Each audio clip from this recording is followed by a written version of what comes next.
उस माता पिता से बच्चे बड़े प्रसन्न रहते हैं जो माँ दादी की सेवा करती है, दादाजी को मानती है। उस घर में बच्चे अपने मम्मी पापा से बड़े प्रसन्न रहते हैं। मैं एक बार गुड़गांव में बैठा था, एक 8 साल का बच्चा था। मैं बच्चों से बहुत प्रेम करता हूँ, तो मैंने उस बच्चे को गोद में बैठाया और मैंने कहा, बेटा बड़ा होके क्या बनेगा? तो उसने कहा, इंजीनियर बनूंगा। वो बोला, इंजीनियर बनूंगा। मैंने कहा, इंजीनियर बन के क्या करोगे? तो वो कहता है कि गुड़गांव में फ्लैट खरीदूंगा। तो कहता है, उसमें मैं रहूंगा, मेरी पत्नी रहेगी और मेरे 2 बच्चे रहेंगे। वो बोला, ये विनोद की बात नहीं है, बिल्कुल हकीकत है। 8 साल का बच्चा। मैंने कहा, बेटा मम्मी पापा को नहीं रखोगे? बच्चा रो पड़ा, उसकी आंख में आंसू आ गए। तो कहने लगा, मम्मी पापा को मैं नहीं रखूंगा। मैंने कहा, बेटा क्यों? वो बोलता है कि इन दोनों को इसलिए नहीं रखूंगा क्योंकि इन्होंने इस घर में दादा दादी को नहीं रखा है, इसलिए। मैं छिप करके दादी को मिलने के आता हूं, पीछे के घर में रहती है दादी, बूढ़ी हो गई है, दादाजी बिल्कुल बूढ़े हैं, लेकिन मैं छिप करके दादी के हाथ की खीर खा करके मैं आता हूं। वो बच्चा बोलता है, रोता है। वो कहता है कि मम्मी पापा ने दादा दादी को घर में नहीं रखा है, तो मैं भी इनको घर में नहीं रखूंगा। प्रकृति कहती है, जैसे को तैसा, जैसा हम करेंगे ये प्रकृति वैसा ही व्यवहार हमारे साथ करेगी। आप अपने बूढ़े सास ससुर की सेवा करते हैं, तो इसका अर्थ आप जानते हैं? इसका अर्थ यह है कि आपने घर के वैभव को तो बढ़ा ही लिया, आपने अपने बच्चों को भी सुरक्षित कर लिया है।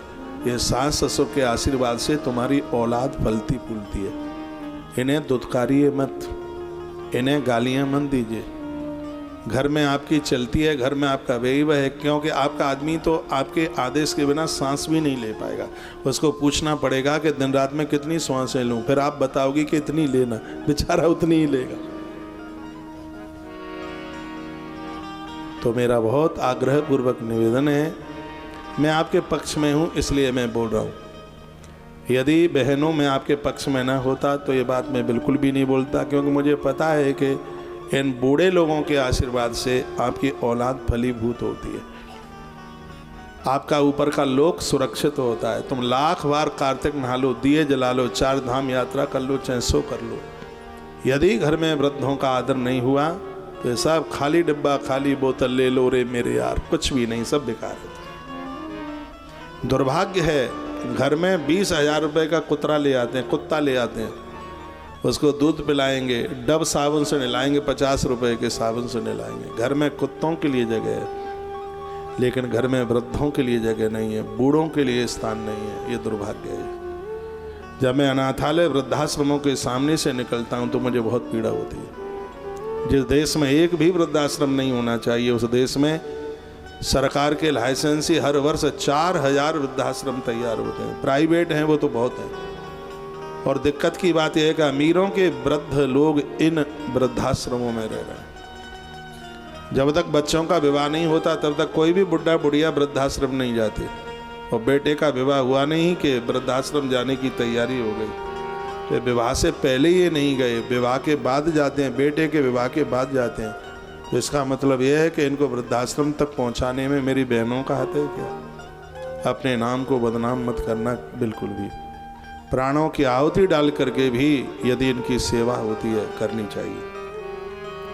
मैं इन वृद्धों को कहना चाहूँगा, आपके घर की बहू बेटी नहीं है, बेटी से ज़्यादा है। यदि आप इनकी कदर घर में समझोगे तो तुम्हारी बरकत होती रहेगी, तुम्हारा आयुष्य बढ़ता रहेगा, तुम्हारा खानदान बढ़ता रहेगा। क्योंकि जिस घर में नारियों का अपमान होता है उस घर में कभी भी देवी देवताओं का वास नहीं होता। ये भी दूसरे का घर, अपना घर छोड़ करके तुम्हारे घर तक आई है, उसको भी थोड़ा समझिए, उसको भी मानिए। एक कोकर पक्षी की तरह, एक कपला गैया की तरह, इसको इतना लाड करो, इसको बेटा कह करके इसको बोलो। पियर में भी जावे तो वहाँ इसका मन ना लगे, ये कह दे मुझे तो अपनी सास माँ की याद आ रही है, मम्मी बुरा मत मानना, वो बूढ़े हैं, मुझे उनको देखना है, मुझे उनकी व्यवस्था करनी है, आप माँ रूठना मत, और मैं तो जा रही हूँ। यही तो तुम्हारा घर की बहू बनना सार्थक हो गया। ये कथाएं कहानी किससे नहीं है, कुछ पुरुष तो सोच रहे हैं कि आज हम अपनी घरवाली को ले आते तो बड़ा अच्छा होता, कल ले आना द्वारा बोल देंगे। भगवान सुखदेव की वाणी है। भगवान सुखदेव कह रहे हैं, बहुत छोटे छोटे बच्चे सोच रहे हैं कि आज मम्मी नहीं आई। यदि मम्मी आज कथा सुन लेती तो वो समझ लेती कि दादी की सेवा करने का कितना बड़ा प्रभाव है। बेटा कल ले आना द्वारा बोल देंगे, ठीक है। बड़ा प्यारा श्लोक है, शुश्रूषया सो हृदय बाचा मधुरयांच। शुश्रूषया सेवा, आपकी घर की रौनक आपके चूल्हे से है, मंदिर से है। मैं कभी किसी दिन आपके घर आऊँगा, तुम्हारे घर की 3 चीज़ें देखूँगा। अभी से सावधान कर रहा हूँ। तुम्हारे घर का चूल्हा, रसोई टनाटन होनी चाहिए, साफ सुथरी होनी चाहिए। तुम्हारे घर का मंदिर भी चकाचक होना चाहिए और तुम्हारे घर का बाथरूम भी बढ़िया होना चाहिए। संस्कारों का पता यहीं से तो लगता है। बाथरूम में गीले हुए कपड़े 3-3 दिन के पड़े रहते हैं, घर की बरकत रुक जाती है। बाष्पेशन समझ में नहीं आता, थूक से इतना घिनायदा पड़ा रहता है। वहीं वो मग्गा लुढ़क रहा है, वो परिक्रमा कर रहा है टॉयलेट सीट की। यही होता है, मैंने देखा है। वो क्या बताऊँ मैं, इतना गंदीला होता है। अरे सिस्टम बनाइए। फिर कहते हैं कि इतना पैसा कमाते हैं, घर में रुकता ही नहीं है। क्या रुकेगा घर में? घर का वातावरण तो ठीक है ही नहीं। शुद्धता होनी चाहिए। रसोई में बिना नहाए मन जाइए। एक घर में मैं देख रहा था, सुबह का समय था, तो आजकल वो माताएं ऊपर से नीचे तक झंगा झोला पहन लेती हैं। तो क्या बोलते हैं उसको, हाँ, बिना झाड़ू के भी आंगन अपने आप साफ होता है। तो मुंह में वो बुरुश लगा था, उसके में टूथपेस्ट लगाए और उसने चूल्हा जलाया, उस पर चाय रख दी बनाने के लिए।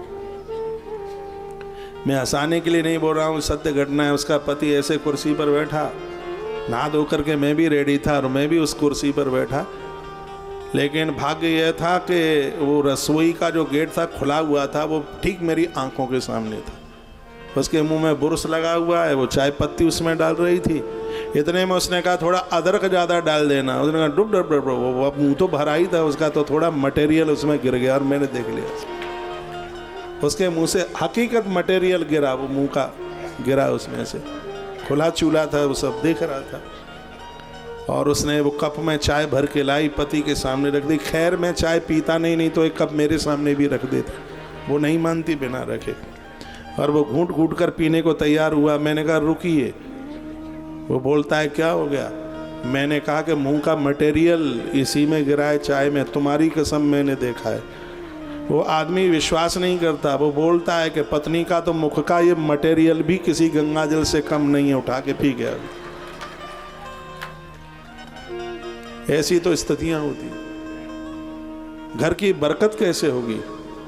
घर का चूल्हा चौका शुद्ध साफ सुथरा। रात्रि के जूठे बर्तन रसोई में ना पड़े रहे, क्योंकि हर घर में माता अन्नपूर्णा की फेरी लगती है। इसलिए रात्रि के बर्तन रात को ही साफ कीजिए, रात को ही उसे साफ कर दो। इसको शुद्ध रखिए। आपकी पाकशाला, रसोई ठीक हो, मंदिर ठीक हो, आपका घुसल खाना जिसको बाथरूम कहते हैं वो भी साफ सुथरा ही होना चाहिए। सिर्फ पति के पैंट शर्ट पर प्रेस कर दें, इसी का नाम सेवा नहीं है शुश्रूषया। तुम्हारे पति से जो भी जुड़े हैं उस घर में, वो सब आपके हैं, उन्हें अपना मानिए, शुश्रूषया। रात के 12 बजे भी आपको चूल्हे चौका में जाने में किसी भी प्रकार का तुम्हें आलस्य न हो। ऐसी देवियां घर को स्वर्ग बना देती हैं, धाम बना देती हैं।